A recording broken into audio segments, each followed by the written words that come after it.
Hey everybody, I am at my mom's house. Me and Taylor used to live here a few years ago. That's my old garden right there. Still got a few rhubarbs popping up. Taylor's probably gonna come down here and cut those. And an old kale right there, which I need to save the seed from it. It's been popping up year after year. So my mom and I and my grandma live on the same driveway.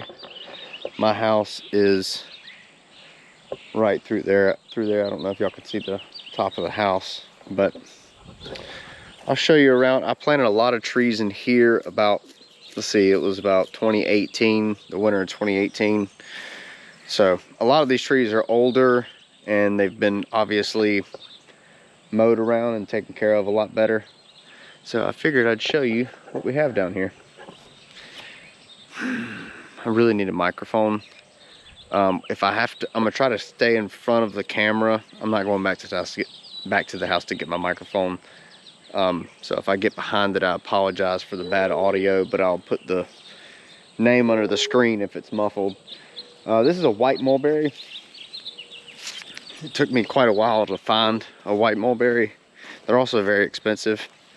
That is a white mulberry that has white mulberry fruit. It is not the white mulberry that, at least it's my understanding, there is another white mulberry that is used for like silkworms and stuff. And it's not that one. That other white mulberry, a lot of permaculturists use for, what do you call it? Like feeding fodder. It's a fodder tree.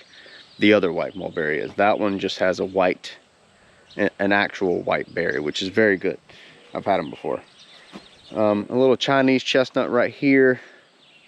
The tree, or the seeds came from my neighbor's house. Here's her backyard. Good view of it. They're all kind of staggered and spaced out, all the trees. They're probably a little bit further apart than they actually need to be, but they have plenty of room. This right here is a Honeycrisp apple. I've actually not really had any of the apples off any of these apple trees. There's 3 apple trees down here, and I have not had any of the apples off of them yet. But this year, I think the branches are big enough where the deer won't rip off. What happens if you let the fruit ripen sometimes on the tree, the deer will come by and they'll rip off the fruit, but they rip off the branches a lot of times. So this thing looks beautiful. I haven't been down here in like a month, but this is a Cornelian cherry. It's a type of dogwood that has edible berries on it. So this thing's getting huge. It's been very slow growing. This is about 5 years old. You see how small it is, but it's finally starting to take off. That's a cool tree. I've also had the fruit of that before when I was in Bulgaria. I had it off Paul's tree, and it's a very odd taste, but it's good. This is a big peach tree. This thing's only about 3 years old, but it's gigantic. I mean, look at that. That's like 15, maybe 12 to 15 feet high. Oh, it's got some sort of fungus right here. I probably need to cut off that limb. But it has no fruit on it this year. We had a very odd spring. It was cold. It was warm in February, then it was cold in March. So, not quite sure what this apple is. I think this one's a Liberty. All right, yeah, this is a Gold Rush, and that one's a Liberty right there. Yeah, Gold Rush apple right here. Looks beautiful. We've had some of these produce off other trees that we have. We have some land in Silver Street, and we've had the apples off those trees, and they were organic as well. Something dug a hole right here, and there's a piece of pottery just sticking out of the ground. We found a lot of old metal stuff back here. But yeah, Gold Rush apple. And we're walking down the slope right now. I don't know if y'all can tell, but it slopes down pretty dramatically right here, like 8 to 9%. Another chestnut. I had a Pakistan mulberry right there, but the frost kept killing it back. Right here, It's a peach tree, another peach tree. This one came from Hallman Farms. We've had a lot of fruit off of this tree specifically. That other peach, it hasn't produced any fruit that is edible. It's just torn up with bug damage and disease, but that one came from Hallman Farms and it has been producing. This is a Japanese persimmon. We get a lot of fruit off of it every year. My mom has people come who cut her grass and they almost actually killed this tree. Something's been digging at it too. See, there's the weed eaters cut the bark down here and almost girdled it. There's like 1 million centipedes on there. But and something dug out right there. So I need to come rake this mulch out a little bit so it doesn't have any roots exposed. But it has a lot of Japanese persimmons on it, and you can eat those before the frost and before you can eat them when they're hard, and the deer actually don't know it, so I don't think they do at least, because they don't eat those Japanese persimmons. We walked past a Stoney Hill pear here, which this actually is not diseased. That's just the frost killed it back like crazy. Unfortunately, I don't think we're going to get any pears either this year, or not many, because all of them look like that. We have a lot of Stoney Hill pears. The apples are always later when they bloom, but the pears, the peaches, and the plums are always pretty early. But a lot of people say cedar rust disease kills a lot of their apples around here, but which they do, it does do that. But we've been getting a few apples either way without spraying. Has actually been dropping some fruit. This tree always puts on a lot of fruit. It puts on these apples in clusters. You can see that? And I'll always go through and I pick off a few. Anytime we have a tree that just looks like it's about to have a what's it called, a bumper crop, we go through and we pick some of it off.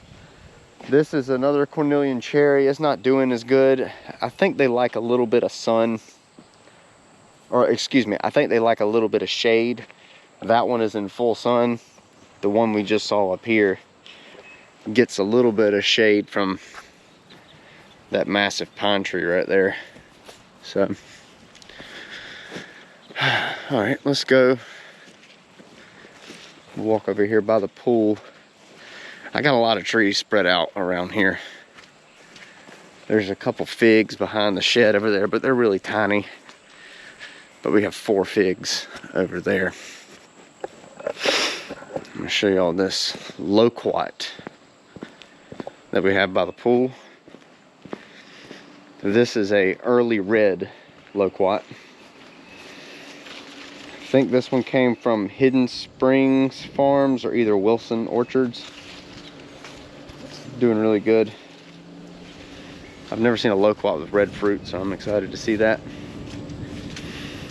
This is a white pomegranate, has white seeds.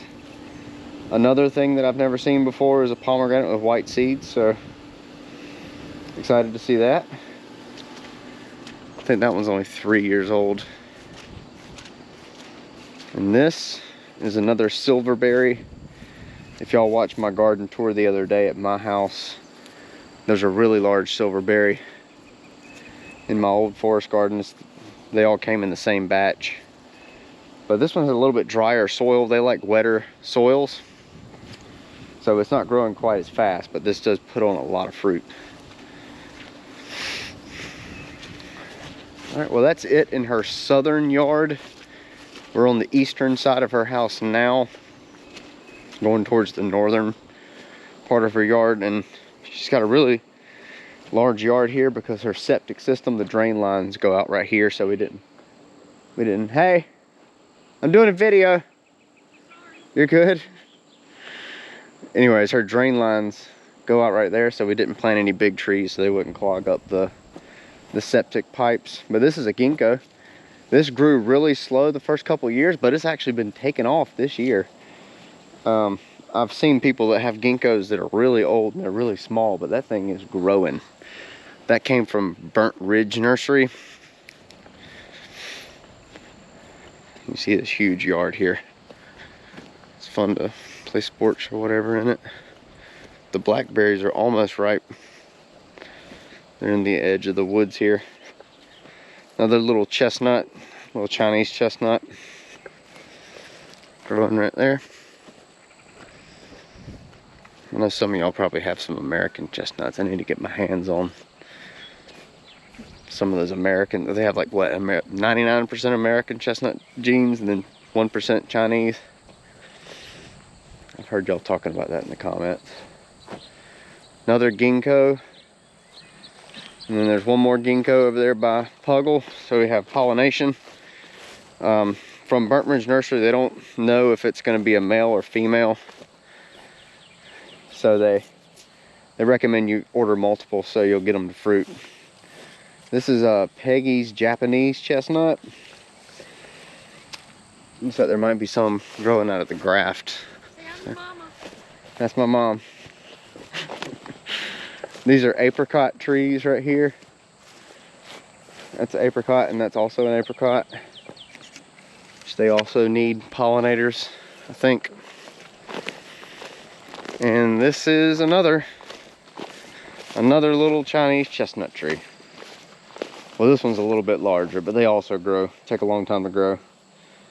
So you got to make sure that you protect those from deer because they will trample to get to mulberries and chestnuts. They don't really bother pears and peaches and stuff too much from my experience. I have had them eating pear leaves when the pear is really young. But so we skipped over the west side of our house where there were a couple figs and there's a black beauty mulberry over there as well, which that mulberry is growing really fast. So I'm not really gonna walk over there because I'm trying to do this in one whole take. This is a hood pear, as you can tell. The frost damaged it, and this also needs to be pruned again. I watched a pruning video the other day with this professional guy and he was really good. I'm gonna tag it in the corner if y'all want to watch that. That guy had some really good tips. This is another Stoney Hill pear, but look here, we got a couple of pears on there. The frost damage looks terrible. These weren't pruned very well. I didn't plant these. I think my dad planted them like 8 or 9 years ago. That's probably at least 20 feet high there. But usually they have some good fruit on them. And it was also a very different environment from when they were planted. When they were planted, it was all pine trees around here, so it grew straight up naturally instead of coming out. When a tree has space to grow out, it'll grow out. But we're gonna look at this mulberry real quick because I am walking back up here. I do want to see if it has any fruit on it.